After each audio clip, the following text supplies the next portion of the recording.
What does a community association do? How do I stay involved in local politics? Why does shopping local matter?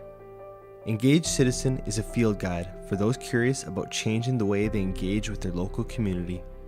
Each episode examines a popular concept through expert interviews delivered in layman's terms. Welcome to Engaged Citizen, an informative docuseries inspiring the next group of engaged citizens.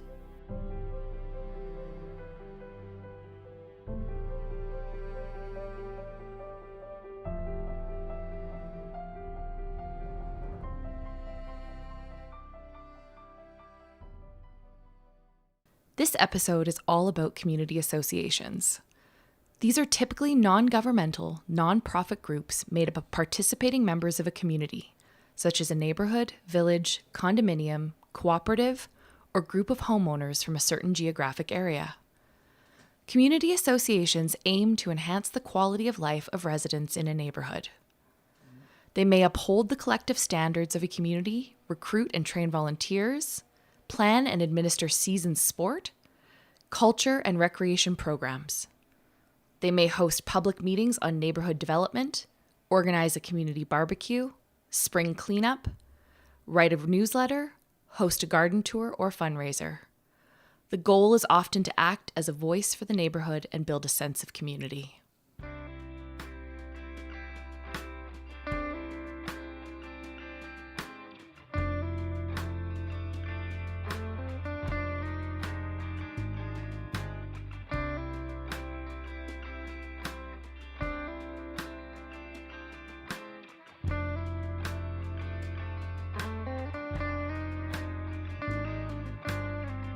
I live in Lethbridge, Alberta, in the London Road Neighbourhood. It's one of the oldest communities, where the boulevards are lined with old oak trees and the houses consist of character homes, often built between 1890 and 1914. The London Road Neighbourhood Association, or LRNA for short, is a long-running group dedicated to maintaining the historical features of the neighbourhood, keeping abreast with zoning and bylaw developments, and providing information to the public. They have hosted a variety of community-based events, such as an annual garden and historical home tour, family events, and a Jane Walk, which acts as a tribute to the legend of grassroots community building, Jane Jacobs. Today, we're talking with board members Cheryl Mahedin and Linda Erickson for their perspectives on all things London Road.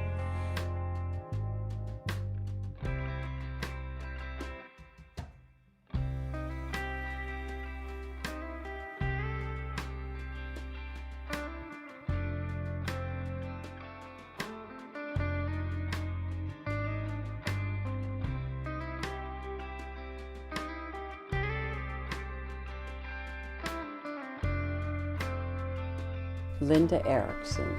I've been a member of the London Road Neighbourhood Association for about 5 years. I've done a fair amount of volunteering. Before we moved to Lethbridge, we lived in Coots. I was the deputy mayor there for 6 years, and as part of my role there, I was involved in a lot of nonprofit organizations. For example, I was the chair of the local library board in Coots, and then when I moved here, I became a member of the library board as well.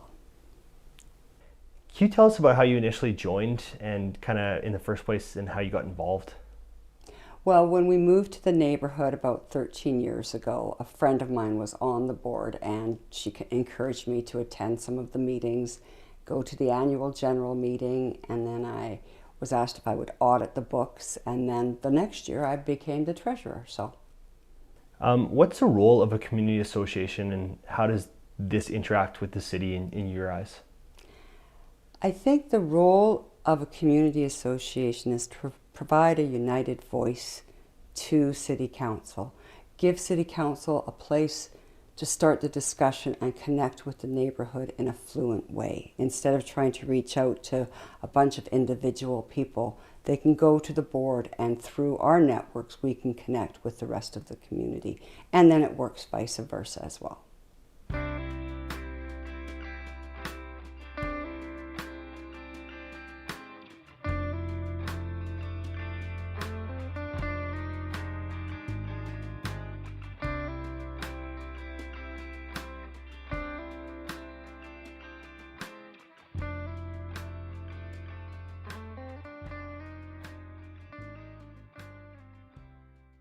Okay, so the London Road Neighbourhood Association is really an informal, somewhat unstructured body. I mean, it is governed by the Societies Act, and they do have regulations, and they keep minutes and books and follow all those kinds of rules. But really, it's a community voice to promote neighbourly activities and to support people that live in the community. So it looks at our community and our neighbourhood and says, what do we value about this place? What do we like about this place? What's important to us to be maintained? And so when the city, for example, is making rules around infill development or redevelopment plans, then we can go to the city and participate in that conversation. The London Road Community Association primarily focuses on issues and concerns of the neighbourhood in a collaborative way that then we can have a united voice to go to City Council to raise our concerns. So it's not just a bunch of individual concerns and one-offs.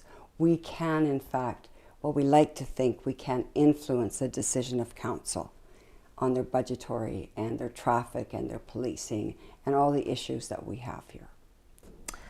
So I live in London Road because it's eclectic. And so we have this wide stratum of different folks with different levels of education, different levels of income, different ethnicities. So I like that it's not cookie cutter. That's important to me. The other thing I like is that it's very walkable to everything I need. So I can walk downtown, I can walk to the grocer, I can walk, to the library, to parks. So I like that. I like the fact that it's possesses the kind of homes that I want to live in. So I like living in a small house, so I can have a small house with a big yard, which appeals to me. And then of course it's just beautiful, like the trees and the green, and then what that brings with the birds and the parks. It's just a really lovely place. We moved to Lethbridge about 13 years ago, and when we did that, we knew that this was the neighbourhood we wanted to live in. We love London Road, we love our streets, we love our boulevards, we love our trees. The neighbours are great, and we like to be able to walk to downtown. I can walk to work every day. Well, I think, it's interesting that people, you don't know what you have until it's gone, and nobody argues for something until it's, you're on the verge of losing it. And so people move to London Road because they love all the things that I love. They love, the quaintness of it. They love the diversity in housing and people. They love the big trees, but they come from other places. And I think sometimes people come and they want to recreate the place they came from in a different environment. So they mow down all the trees and they build a great big house. And I think, if you're the neighbor to that, and now all of a sudden you've got this towering house looking into your backyard and taking away all your shade and, parking all their cars on your street because we don't have front drive garages. I think then people get involved, but it's more of a reactionary kind of thing because they don't like necessarily what's happening. And I mean, that's good. It certainly sparks interest, but I think it's nicer if you can sort of come from a more proactive than reactive position, and that's what I've tried to do. Can you tell us about any kind of fond memories or events that you've been a part of with the LRNA? I think one of the funnest things that we've done in the past, and unfortunately we're not going to be doing that much anymore, is the Christmas display at the Annandale House. It really is something quite spectacular. Garfield, one of our past board members, would open up his home and his yard, and the people that would come through and just be in awe of the beautiful heritage home and the hospitality. It was always really fun. It's always really fun. And then of course the garden tours are great, and the home tours. We could do more, but we, like so many community groups, we need more volunteers. Oh, sure. So some of the greatest events I think the Neighbourhood Association does are neighbourhood-based. So we have activities that we participate in, such as Jane's Walk, which is something that happens throughout the city in different neighbourhoods. And it's a led walking tour of your neighbourhood focused on different things depending on the year. And so you get to go around and hear from people who are informed on architecture, on the trees in your neighbourhood, on the development of businesses over the decades. So that's quite an informative thing. And the other thing that I really love is I love the home and garden tours. So the Neighbourhood Association, as a fundraiser, has a home tour one year alternating with a garden tour the next year, and you get to go to your neighbors' homes that are spectacular or that are interesting or have lots of curiosities about them, and check those out and explore gardens that you walk by, that you admire, but you don't necessarily get to go into their yard. And so it's like an invitation to get to do that.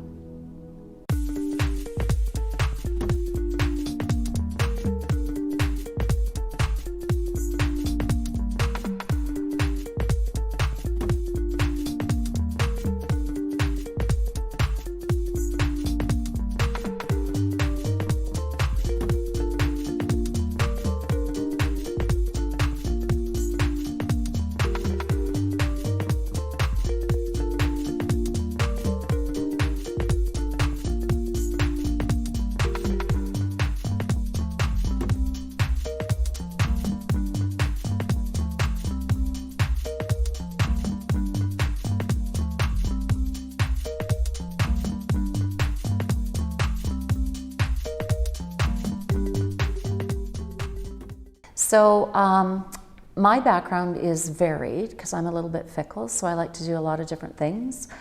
So I've worked in retail, I've worked as a professor, I currently run a little immigration shop, I founded our local grocer in our neighborhood, which was a kind of a personal cleanup project for me.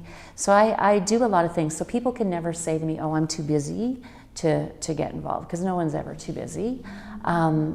And I'm fortunate in that I have a high degree of education, but I don't think that restricts you from being involved. I think people all have important things to say. I think it helps if you can understand a broader perspective, and sometimes that comes from having liberal education or an understanding of reading governance and things like that. But I don't think it restricts you from being involved. So I did run for mayor. I don't even remember what year it was, 2000 something. And again, it was, someone said, oh, you should do this, and you'd be good at this. And so I did a bit of a self-assessment. Thought, yeah, I would probably be good at that. And I did it with good intentions, and because I thought that I was capable of doing a good job. And of course, my end goal is just to be a good contributor and to leave it better than I found it, make the world a better place, that it matters that I was there. And so I did do that, and it was a great experience. I met all kinds of people with all kinds of issues that I hadn't even really thought about, and really got a great understanding, a deep understanding of how the city functioned. And so I had a really good experience. Why is it important to get involved in your community? And are you involved in any other ways? I think getting involved in your community at the association level is very important because, again, it is a united voice to City Council when they're making decisions. We have a constant ongoing issue about front yard pickup of our garbage bins. Well, you just look across the street here and we've got 4 senior citizens living there, and they all have stairs. How are they going to get them down? We have skinny streets. We don't have room for garbage cans out front. And so we are the voice and we ensure that all the residents, when the city is doing a survey on the sober site that they're proposing or moving the garbage bins, we do our very best to make sure all of the neighbors are aware of what is being discussed at City Council.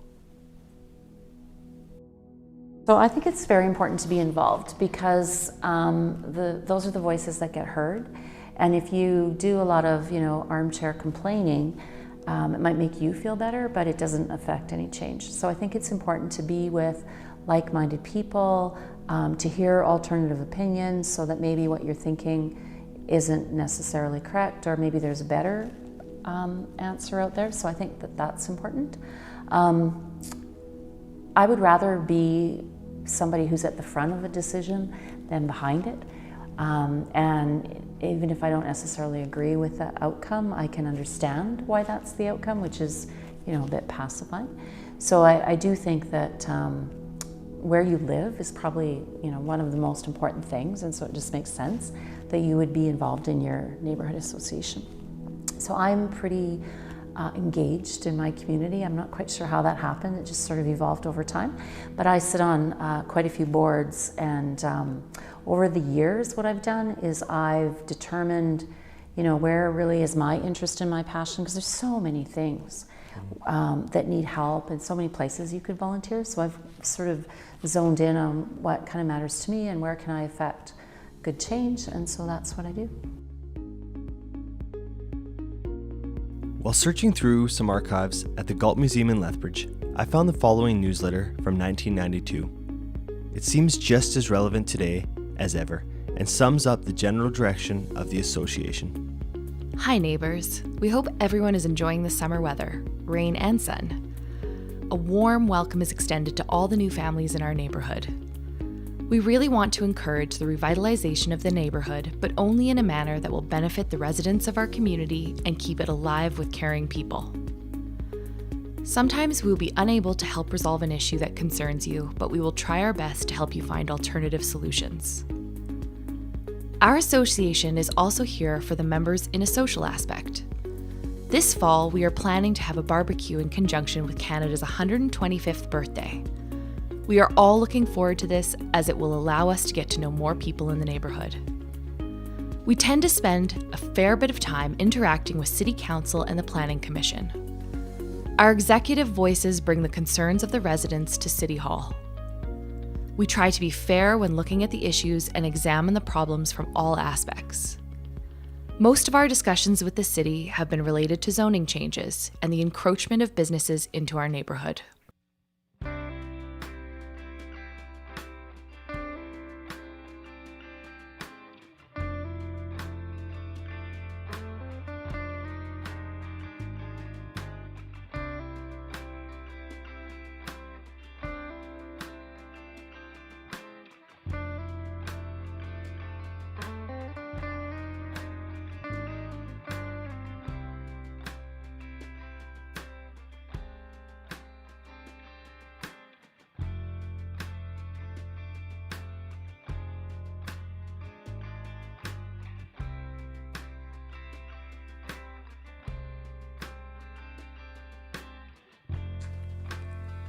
When I first moved to the London Road area, I was enamored with the variety of eccentric homes, the well-used green spaces, and the sidewalk conversations that seemed to appear whenever I walked my dog. This all made me reflect on the many details that make a neighborhood appealing and those that volunteer their time to protect it. I hope you feel inspired to fix the parts of your neighborhood that need changing and encourage the delicate ecosystem that makes a neighborhood livable. In closing, I'll leave you with a quote from the great Jane Jacobs. The first fundamental of successful city life. People must take a modicum of responsibility for each other, even if they have no ties to each other. This is a lesson no one learns by being told. It is learned from the experience of having other people without ties of kinship or close friendship or formal responsibility to you take a modicum of responsibility for you.